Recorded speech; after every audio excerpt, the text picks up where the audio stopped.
causes the disease. You're supposed to, the last step, by the way, is you're supposed to then be able to isolate and purify that viral particle out of that host that you made sick, so that you can show that it was still there and it caused the illness.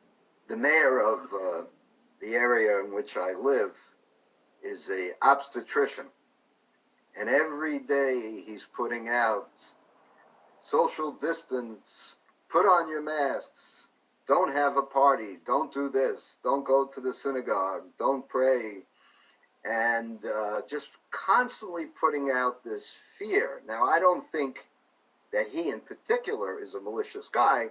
I think a lot of the people at the top are malicious people. But him, I look at him as, what Stalin said about a lot of leftists, that they were very useful for an agenda. And that gets me to a question about, and this is not science, this is simply your postulate about why they're doing it. That's what I'm driving at. Why are they doing this? Well, my opinion is that this is related to the UN Agenda 21, Agenda 2030 plan.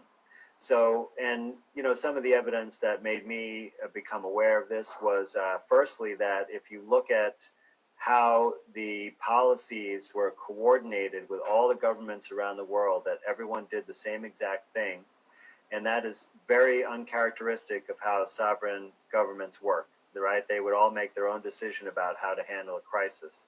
But in this case, every country had the same exact policies in a lockstep type of manner. And lockstep actually happens to be the name of a chapter in a document from the Rockefeller Foundation from 2010, where they describe a scenario that almost exactly matches this current situation. Talking about lockstep? Yeah, yes, lockstep from the Rockefeller Foundation. But so you see this massive coordination on a global scale of practically every government in the world, with very few taking a different approach, taking the same exact policies for a situation when there's not even clear scientific evidence related to it all, okay? And you didn't even have any signs of excess mortality during the first couple of months of this situation. And even in the United States, where there was excess mortality, if you look at it closely, one thing is it wasn't enough mortality to be statistically significant from prior years. Okay, so in other words, like every year, there's variation in the amount of people who die. So this year, the amount of people who died, it was a little bit more than the average of the last 3 years, but it was not statistically different from those years, because every year it could go up a little, go down a little, and it's not out of that range of the normal variation. So once again, it's not even evidence of excessive death, but it was, because you look at it and it was such a narrow spike over such a short period of time that this happened, as a result of some of the things that we talked about before. But, it happened like that practically everywhere. And so you have all these policies, and then the policies don't match the situation on the ground at all. I mean, not one bit. They compare this to like the 1918 Spanish flu pandemic, but in that situation, there were real deaths. I mean, everyone was seeing people around them dying, dropping dead. They were burying bodies in the backyard, right? But obviously, there's been nothing even close to that. In fact, still in my personal life, I don't know of one person who was sick with anything suspicious or who died. Not one person at all. And I have a pretty large circle of people I know, right? So there's just this huge disparity between the policy, and then you have policies that don't even make any sense, like shutting down all businesses, right? Now, if you say that it's so contagious that people can't be around each other, then you would shut down every single business, and people could survive just by getting deliveries, right? But instead, what happened is that you're only shutting down small businesses, independent businesses. All of the big box stores were allowed to remain open, right? So that doesn't make sense in terms of contagiousness. It must fit some other agenda. So all of these little pieces of the pie, right, about like the economic policies, the closing of the businesses, changing the hospital policies, the coordination of all the governments, I find that to be pretty conclusive evidence that there's a major other purpose, and that this is coordinated at a very, very high level above the level of the government, right? And that's why I think the World Health Organization, which is affiliated with the United Nations, has played such a central role in terms of leading the policies. But if you look at the documentation about Agenda 21 and Agenda 30, you'll see that all these changes fit right in with those plans. And I think that this is basically an opportunity, right? Like there are many, I forget who first said it, but it was a politician, never waste a good crisis, because that's an opportunity to make broad sweeping changes in policy. And I think that this crisis, I feel, has been completely manufactured in order to create a situation where policies could be instituted. So in other words, a problem, reaction, solution type of scenario where the problem is an imaginary virus causing a scary disease. The reaction is fear. And the solution is to clamp down on society and take away the rights. Well, we've got to wind things down now.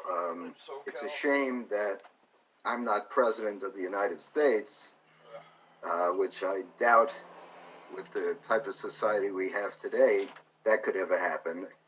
But if I were, I would I would get that hook they used to have in show business and take Fauci off the stage and put you there. But the likelihood of that I wouldn't bet on.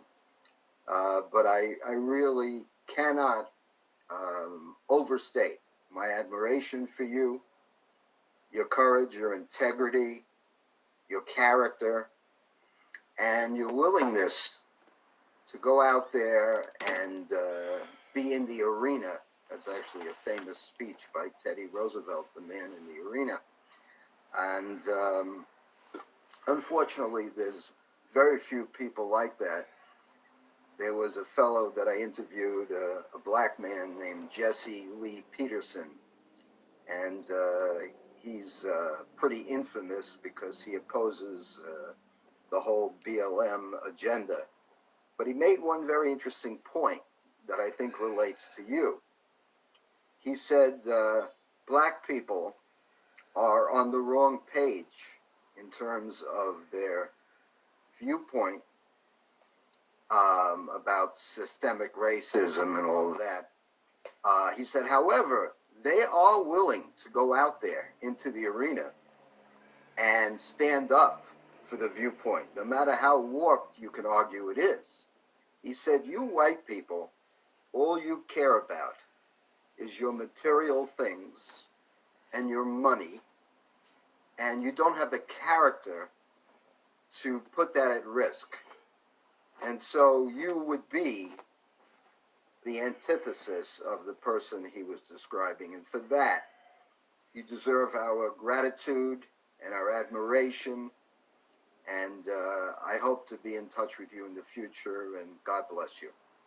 Well, thank you so much, Bob. We're in an unprecedented situation in the course of our lifetimes. And if we don't take action now, what's it going to be like for our children? Well, I gave a speech a while back at one of the universities. The professor was very sorry he invited me. And I ended the speech by telling the kids at the university, so go, now that you know what's coming, go home and smack your parents in the face for what they've allowed to happen. And my dad said that all the time. He said, it's our fault. And that was back in the 60s, let alone today. He said, we've allowed this to happen. And once again, everyone cares about their creature comforts. They care about pleasure. And nobody cares, as Thomas Jefferson spoke about, their posterity. And one day, I believe, it's just my personal opinion, we're going to stand in judgment before God. And he's going to ask us, what we stood for and what we did. He's not going to ask us what type of German car we were driving. And so I think you'll be in good stead, and the gates, as they say, will be open to you. So God bless you. God bless you and yours. And let's stay in touch. All right. Thank you, Bob. I'd appreciate that. Okay, you take care. Thank you, everybody, for... Hi, I'm Bedford. Hi, Bedford. Thank you, everybody, for paying attention to this video. Like I said, my mom got involved in a really bad accident. It wasn't her fault. Somebody ran through a red light, broke her arm in 3 places, several fractured and broken ribs,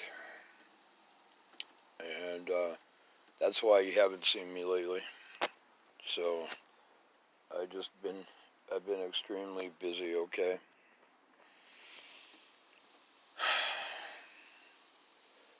I could really use some prayer, folks, for me and my mom. I'll let the screen share go through. This is Naomi. Look at that beautiful little kid. One that wasn't aborted. Right?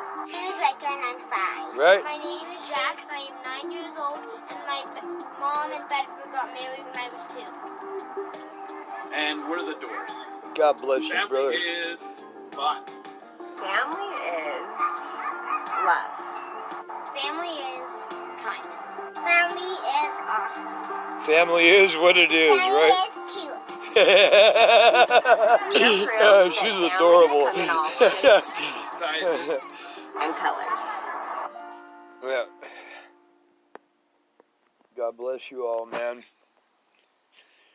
And thank you, This okay? video is not mine. It is a lecture video given by Thomas Schumann. His You real can name is find Yuri this on my Bezmenov. channel as He well. gave this lecture back Yuri in 1980s. Bezmenov. It took me a while to find this golden nugget. It's The hard reason to I uploaded find. this video on my channel is because it is a great lecture that helps us in understanding the current political scenario both around the... Unfortunately, it got broken down in 2 parts.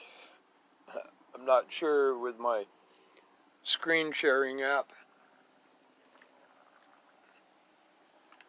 But hey, you know, doesn't matter. My mom's 87 years old, man. We could use some prayers. Okay? God bless you all.